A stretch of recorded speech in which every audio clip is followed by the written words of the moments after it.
Yo creo que he crecido como cineasta y esta película me ayudó mucho como a no tener miedo quizás, como a la valentía de experimentar y no quedarme solo en mi zona de confort, que en el fondo son los documentales y que esto es totalmente distinto para mí, totalmente nuevo. Es un equipo de 200 personas, yo trabajo con 5, nunca había tenido un guión, nunca había podido repetir una escena, o sea, era como, puedo repetir, o sea, como voy y la gente me hace caso, o tengo un plan de rodaje y sé lo que voy a filmar ese día, como, ¿qué es esto? O sea, yo siempre estoy como, uy, no sé si va a volver el día siguiente, lidiando con problemas como de la realidad que son, como, ni con todo el presupuesto del mundo los puedes resolver, como otra dinámica de estrés emocional que para mí la ficción fue de mucho goce en ese sentido, como de tener el control y de que cuando estás creando y solucionando tú mismo cosas que en documental no puedes. Entonces, me pareció fascinante eso y de mucho aprendizaje de nuevas formas que no había explorado, y creo que esa es la gracia del cine, como, o para mí, como que fue un ejercicio de valentía y de atreverme a probar otros formatos, otros géneros y otras técnicas. Partí, me mandaron un libro que se llama Las homicidas, que es de no ficción y que cuenta 4 casos de mujeres asesinas en el siglo pasado que fueron perdonadas por la justicia chilena solo por el hecho de ser mujeres. Y la tesis y la idea del indulto como posibilidad de invisibilización, o sea, en el fondo que si las condenaban, las mujeres iban a tener más prensa y la iban a ver más, y las mujeres podían ser asesinas y salían de su rol social de ser dueñas de casa y de estar en una posición, me pareció muy interesante como idea, como tesis. Y eran casos que existían los archivos, que estaba el expediente, que yo tenía todos los materiales documentales para investigar. Entonces parte desde una investigación documental y para mí, yo te diría, es como el documental de época que habría hecho de ese caso, si, o el documental que yo habría hecho en ese momento, si las personas estuviesen vivas para contármelo de alguna manera. Entonces, todo el caso de María Carolina Gil, que aparece en la película de la asesina, es la historia real, pero vista desde un personaje de ficción, que somos las guionistas, yo, la Alia, la escritora, como mirando este caso mediático desde cómo se contó, porque en realidad estamos trabajando un personaje desde lo que se dijo de ella, no desde lo que ella dijo, porque ella nunca habló. Entonces, como cómo miramos desde afuera, y fue una aproximación muy documental.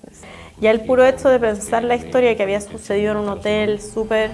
importante y fancy, precioso de Santiago de los 50, ese hotel ya no existe, es un mall destruido, entonces no había cómo. Entonces fue reconstruir una ciudad con los pedacitos, con los pocos que quedaban, estudiarla, construirla en postproducción, o sea, como muy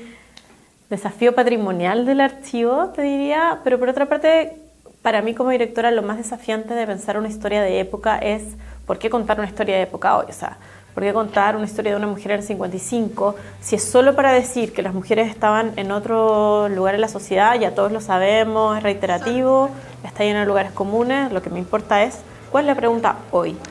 Y en el lugar de la otra, la pregunta para mí tiene que ver con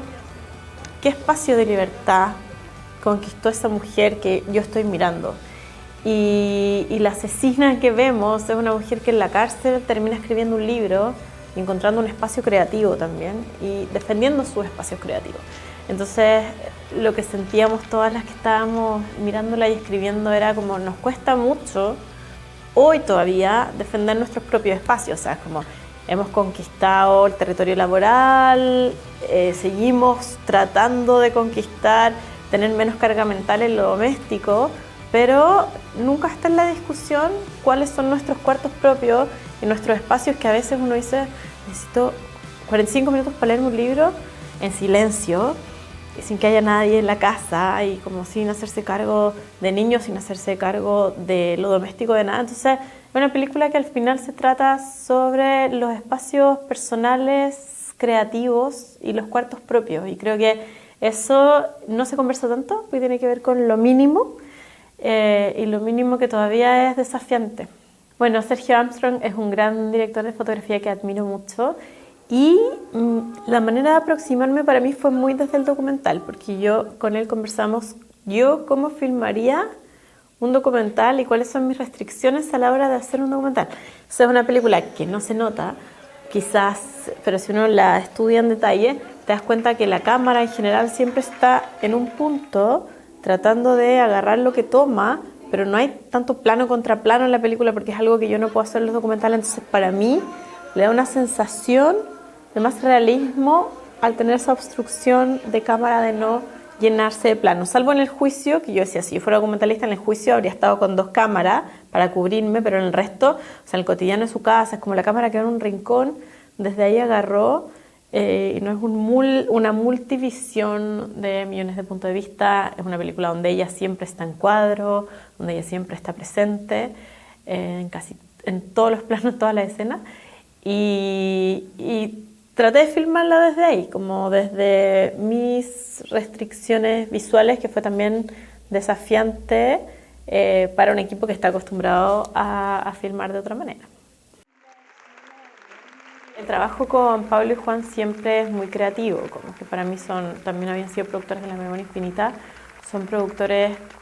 con los que me encanta trabajar porque no se trata solo de cómo hacemos la película en términos financieros, sino que lo que yo espero de un productor es que la haga crecer en términos artísticos. Y creo que con Pablo en general el diálogo es muy fluido, como que siempre te hace las preguntas correctas, me ayudó en el guión mucho, en el montaje también. Algo específico de Pablo Larraín en esta película, yo creo que me dijo, sobre todo cuando estábamos haciendo el casting, me dijo, yo estaba como muy con mi intuición, y él me dijo, el director siempre sabe, como que hay que seguir las intuiciones, como más allá de lo que a veces diga el resto, como que todos opinan mucho sobre todo en el proceso, como que ahí me dijo, hay que seguir las corazonadas que uno sabe que tiene y el director siempre sabe quién es su personaje. Yo soy una directora de montaje y es lo que más me gusta del cine. Yo no disfruto tanto el rodaje, me gusta estar en la sala de edición porque ahí aparece todo. Siento que en la sala de edición puedes hacer lo que tú quieras. Me pareció más fácil porque son menos horas, entonces claramente, y más difícil porque tienes menos posibilidades también. Documental siento que son tantas que tienes muchas posibilidades de orden de narrativa. Acá no tienes tantas, tienes la limitante de la continuidad, como un montón de cosas que te frenan, que en el documental no me frenan y que es mucho más expansivo el ejercicio. Entonces en ese sentido es más difícil en la ficción porque las posibilidades narrativas son acotadas de cambio, pero la película nace ahí y sí, también era rico tener menos horas. Es tan difícil la carrera del Oscar, o sea, ya sí la he vivido 2 veces, pero también con tanto estrés en la carrera, que siento que al final la gracia que tienen las campañas y que agradezco es que le da la posibilidad a las películas de viajar, de verse y de internacionalizarse. Sino que el objetivo para mí es aprovechar las campañas para darle visibilidad a la industria del cine chileno y para que las películas se vean por más espectadores.